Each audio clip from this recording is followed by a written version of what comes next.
yang seterusnya berpotensi untuk mengakibatkan negara kehilangan wilayah maritimnya serta mewujudkan ketegangan dengan negara serantau. Sorry girl, I gotta go. Yeah, you know this ain't the old me. Try to keep it on the low. Assalamualaikum warahmatullahi wabarakatuh. Halo guys, jumpa lagi di Aryan M Channel. Oke, buat teman-teman yang klik video ini, saya harapkan mudah-mudahan teman-teman masih dalam kondisi sehat walafiat, dan jangan lupa dukung dengan cara like juga subscribe. Baik, di kesempatan kali ini saya mau reaksi sebuah video dengan judul memprihatinkan, Malaysia berpotensi akan kehilangan wilayah lagi. Oke, dari Amanda Channel. Seperti apa ulasannya? Sebelum kita berkomentar, kita akan lihat dulu. Dan mengekalkan kawalan ke atas sepadan maritim negara dengan sempurna yang seterusnya berpotensi untuk mengakibatkan negara kehilangan wilayah maritimnya serta mewujudkan ketegangan dengan negara serantau.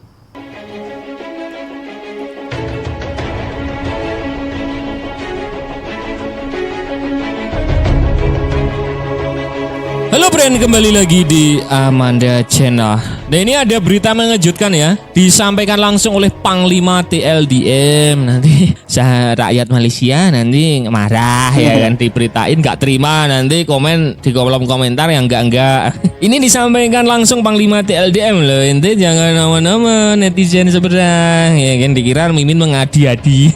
Jadi menurut Panglima TLDM disampaikan langsung ya, seperti cuplikan di awal video tadi, bahwasanya kegunaan aset hakis keupayaan TLDM negara berisiko ya kehilangan wilayah maritim. Disebutkan bahwasannya mungkin udah pasrah kali ya, udah asetnya pada tua, nggak ada yang baru, terus bagaimana menjaga kedaulatan negara ini, mungkin seperti itu dalam pikirannya Panglima TLDM. Makanya beliau berani ngomong di depan media bahwasannya kalau negara kita sekelas kepala staf angkatan laut kan nggak mungkin bilang seperti itu ya. Itu kan menunjukkan bahwa kita itu benar-benar sebenarnya nggak punya kekuatan gitu kan, kalau disampaikan ke publik kan. Itu kan strategi perang juga. Tapi uniknya ini Panglima TLDM malah bilang aset kita sudah nggak ada, jadi resikonya wilayah maritim ini bisa diambil oleh negara lain. Pernyataannya seperti itu kan. Harusnya itu kan nggak harus disampaikan ke publik juga kan, harusnya ya kan. Cukup lingkungan orang-orang dalam aja yang tahu. Masa kekuatan kita umbar langsung lewat kepala staf angkatan lautnya gitu kan, ya kan. Gitu kalau admin loh, kalau admin itu.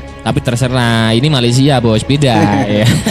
Jadi ini upaya dan kekuatan aset tentara laut di Raja Malaysia kian terhakis serta diancam dengan keusangan aset ya, semakin tua, karena mereka umur 50 tahun aja seperti KD Rencong ya kan.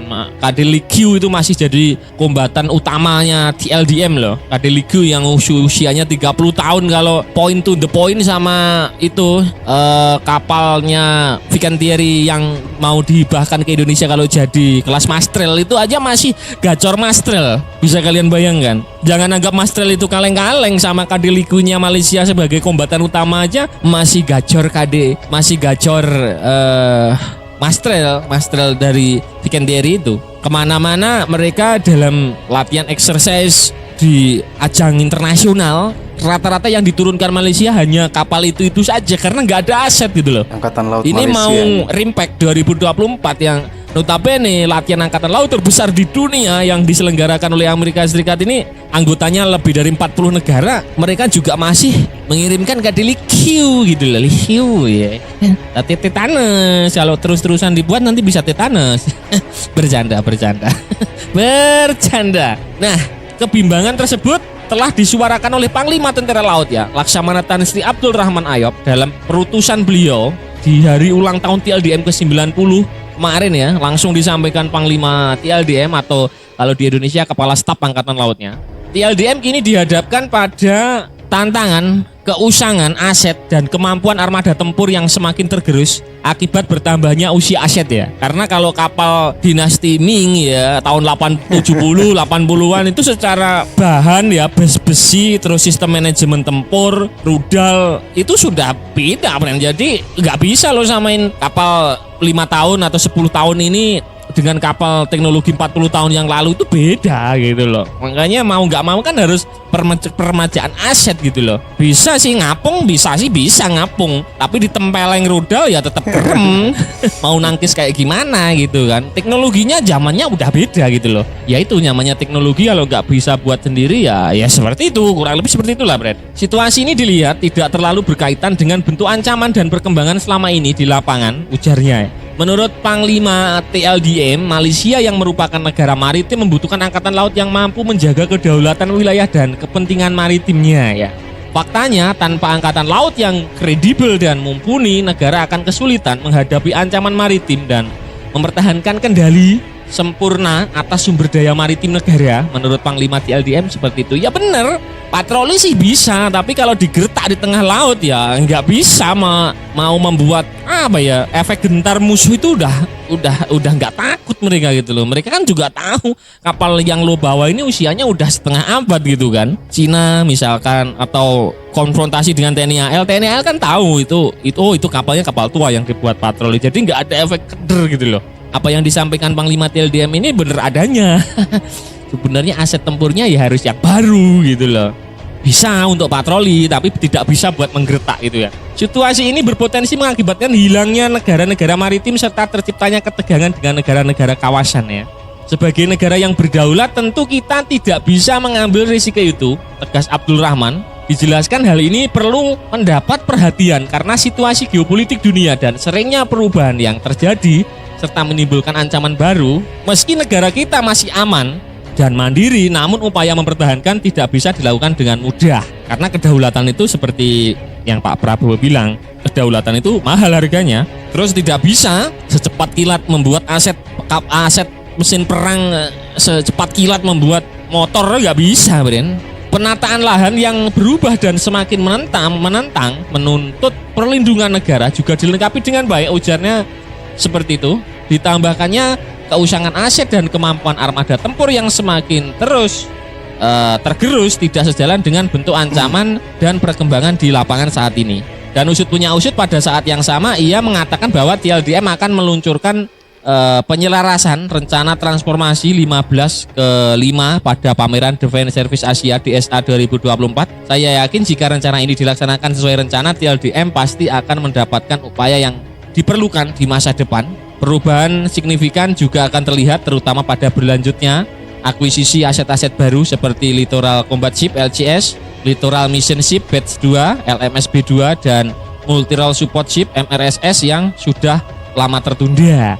Karena pengadaan kapalnya Malaysia ini semuanya hampir tertunda. Ini disampaikan Panglima TLDM bahwasanya ini Multi-Role Support Ship MRSS yang sudah lama tertunda. MRSS itu Multi-Role Support Ship itu kalau di Indonesia LPD ya, Landing Platform Dock, itu kalau bahasa mereka MRSS ya, Multi-Role Support Ship. Jadi mungkin apakah kunjungan petinggi TLDM yang kemarin itu juga membahas MRSS ini kepada PT PAL, mungkin ya bisa jadi, sangat bisa jadi, karena mereka butuh dan sudah lama tertunda gitu. Agak ngenes juga, asetnya semua usang gitu.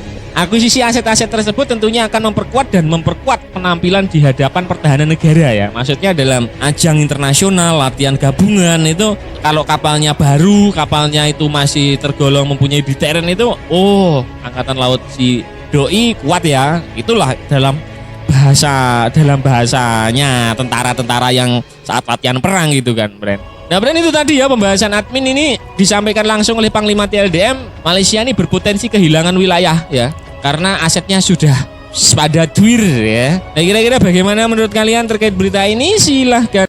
Oke teman-teman, ya demikian ulasan dari Amanda Channel. Ulasan dari video ini terkait dengan keluhan dari Panglima Angkatan Laut Malaysia, di mana mengeluhkan aset-aset dari Angkatan Laut Malaysia yang sudah mulai menua, sudah mulai usang, dan tentunya ini menjadi kekhawatiran dari Panglima Angkatan Laut di Malaysia.